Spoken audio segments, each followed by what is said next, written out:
joint parliamentary committee this is not to investigate the bribery charges and also to investigate Raghav the Chadha ji, I think you are not on the topic. Nothing is going on record. Nothing is going on record. Honorable Shri Raghav Chadha ji, thank you. Sir. 1 second. Manik Chadha ji, 1 second. By you, and all irrelevant things should be deleted from the text. Honorable Leader of the House has mentioned, before I have taken ruling 110 by Honorable Shri Vajpayee ji, as per Rule 110, I have already ruled that anything which does not deserve to be a part of this, as per the scope of the debate, will not be there. Thank you. Honorable Shri Raghav Chadha. Thank you, sir. Only one thing, that Shri Chadha will not be there tomorrow. He had requested for a jump up, so he agreed to that. Yes, please. Sir, इस bill pay Whatever is not within the scope, as per Rule 110, we will go by Rule 110. Rule 110, we'll go by Rule 110. Honorable Shri Raghav Chadha, I'm not allowing anyone else. I'm sorry. I'm not going into the merits of it. Please, Shri Raghav Chadha, no one else. No one else, Mani Dangi ji, no one else. No one else. Rule 110. Yes, please. Mani Shri sir, Raghav इस Chadha. Bill pay चर्चा के माध्यम से मैं इस देश के आम हवाई यात्री का दर्द आप सबके सामने रखना चाहूँगा। सर, वादा था कि हवाई चप्पल वालों को हवाई जहाज़ की सैर कराई जाएगी। आलम यह है सर कि बाटा कंपनी का जूता पहनने वाला भी आज हवाई जहाज़ की टिकट नहीं खरीद पा रहा है। Economy class is no more economical sir. मैं आज इस सदन में बहस पे आने से पहले अपने फ़ोन पर फ्लाइट के रेट चेक कर रहा था सर। अगर कल मुझे दिल्ली से बंबई जाना हो तो टिकट 14,000 रुपये की है, वन वे की सबसे सस्ती टिकट। दिल्ली से पटना जाना हो तो 12,000 रुपये की टिकट, दिल्ली से बेंगलोर जाना हो तो 16,000 रुपये की टिकट। और सर वो छोड़िए, संडे के दिन यानी कि परसों मैं अपने क्षेत्र पंजाब से दिल्ली आया, मोहाली एयरपोर्ट से चंडीगढ़ एयरपोर्ट से मैंने फ़्लाइट ली और दिल्ली पहुंचा। उस फ्लाइट की टिकट 14,500 रुपये की थी। हम सांसदों को तो फ्लाइट की रीइंबर्समेंट मिल जाती है सर, आप उस आम नागरिक का सोचिए जो इस स्काई रॉकेटिंग एयर प्राइसेस से जूझ रहा है। और एक और दिलचस्प चीज है, एक ही सेक्टर की एक ही दिन की सेम एयरलाइन जो अलग अलग समय पर उड़ती है उसके भी रेट अलग है।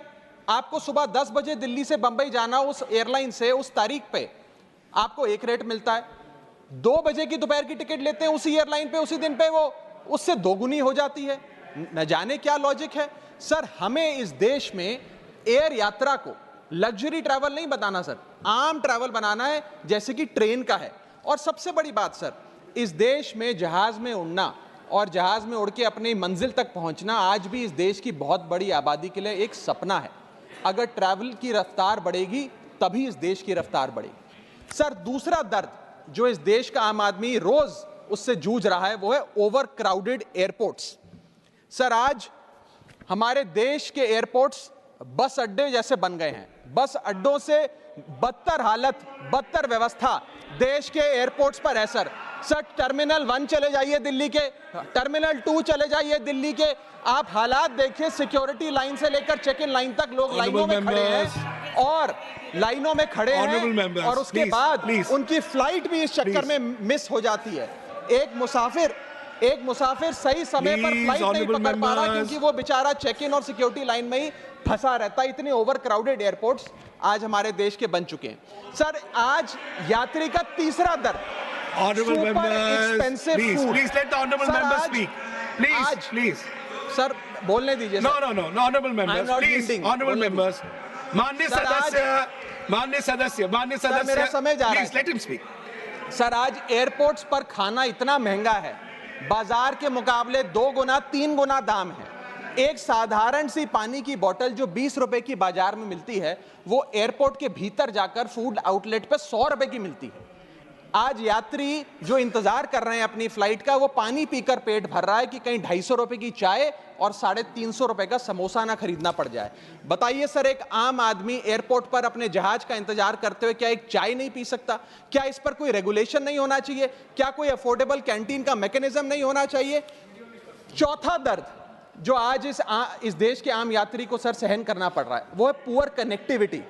आज इस देश के कई टूरिज्म स्पॉट्स पे, कई फेमस शहरों तक जहाज की यात्रा नहीं पहुंचती, फ्लाइट्स नहीं पहुंचती, एयरपोर्ट नहीं पहुंचती। कई शहर, अधिकतर शहर ऐसे हैं जहां पर एयरपोर्ट्स नहीं हैं।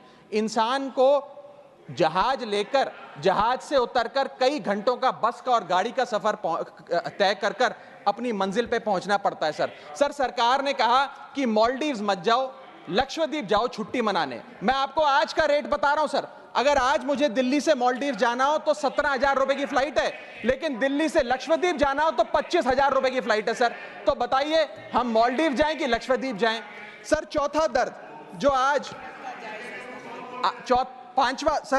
पांचवा दर्द जो आज एक आम यात्री को महसूस करना पड़ रहा है वो है sir flight cancellation and delays.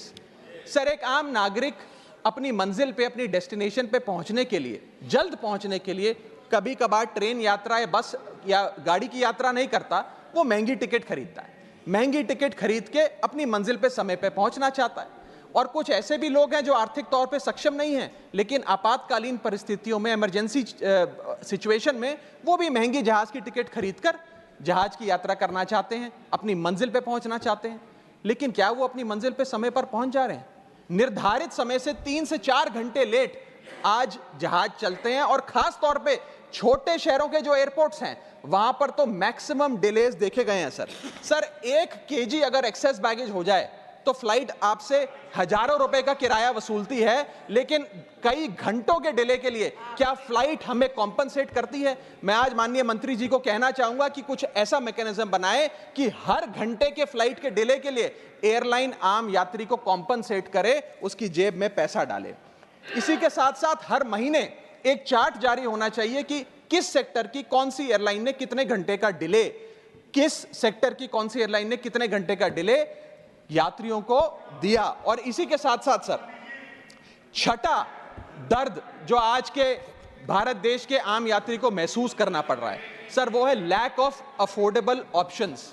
जो अभी मेरे साथी भी बात कर रहे थे कि इस देश में 90% एयर ट्रैवल 2 एयरलाइंस के पास है, 90% मार्केट शेयर 2 एयरलाइंस के पास है। यानी कि एक हमने कार्टेल क्रिएट कर दिया, डुओपोली क्रिएट कर दी, यानी कि वो मनचाहे दाम पे मनचाही सर्विसेज देंगे क्योंकि कोई कंपटीशन ही नहीं है, कोई प्रतिस्पर्धा नहीं है। Point of order. I'll have to take a point of order. One second. Bharat सरकार Point of order. Yes. न जाने सर, मैं तो एयरलाइन का बोल रहा हूं तो भी पेट में दर्द हो रहा है। Point of order. Please.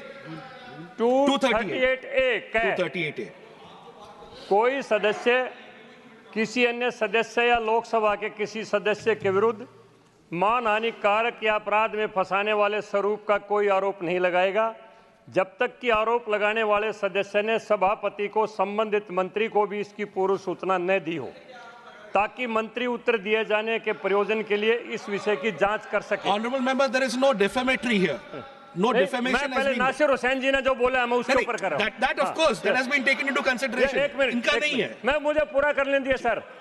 परंतु सभापति किसी समय किसी सदस्य को ऐसा आरोप लगाने से मना कर सकेगा यदि उसकी राय में ऐसा आरोप राज्यसभा की गरिमा को घटाने वाला हो या उस आरोप को लगाने वाले से कोई लोग इसका सिद्ध न हो। Thank you, honorable member. Thank you. Please continue. Sir इतनी विशाल जनसंख्या वाला हमारा देश है और इतनी विशाल जनसंख्या वाले देश में मात्र 2 ही कंपनियां हमारा पूरा एविएशन सेक्टर चला रही हैं। सर सरकार लाई एक स्कीम जिसका नाम था उड़ान, जिसका फुल फॉर्म है उड़े देश का आम नागरिक। पर कैसे उड़े? ना फ्लाइट के उड़ने के ऑप्शन है, ना अफोर्डेबल टिकट है, ना फ्लाइट सही समय पर चलती है, तो कहां उड़े, कैसे उड़े? और सबसे बड़ी बात सर, जब से ये उड़ान स्कीम आई है एक धारणा एविएशन सेक्टर में बनी हुई है कि जैसे ये स्कीम लागू हुई 2 एयरलाइन बंद हो गई, जेट एयरवेज और गो एयर, और तीसरी स्पाइस जेट बंद होने की कगार पे खड़ी है। तो अब लोग ये भी कहने लग गए हैं कि शायद उड़ान स्कीम एक बहुत बड़ा अपशगुन थी। और इसी के चलते आज हमारा देश का आम नागरिक प्लेन से वापस ट्रेन पे जा रहा है। सर मेरा 7वां दर्द बैगेज चार्जेस और बैगेज डिलेज। सर अगर आपका 1 केजी बैगेज ओवरवेट हो जाए तो हजारों रुपए एयरलाइन आपसे एक्सेस बैगेज के चार्जेस वसूल लेती है। यहां तक कि कुछ लोग अब अपना सामान एयरपोर्ट पर फेंक के चले जाते हैं बिकॉज उनके सामान में पड़ी वस्तुएं इतनी महंगी नहीं है जितना बैगेज चार्जेस एयरलाइन ले लेती हैं। और बैगेज के डिलेज देखिए सर, लंबा आपको इंतजार बैगेज बेल्ट पे करना पड़ता है कि कब हमारा बैग आएगा।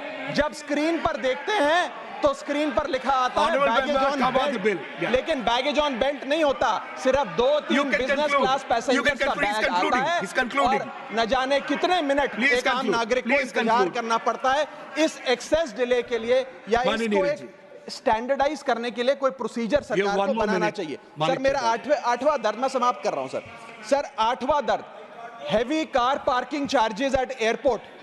सर आज आप एयरपोर्ट्स पर पार्किंग का ठेका किसी एक कंपनी को दे देते हैं और वो मनचाहे दाम वसूलती है। खास तौर पे छोटे एयरपोर्ट्स पे 200-250 रुपए प्रति घंटे की कार पार्किंग चार्जेस देनी पड़ते हैं।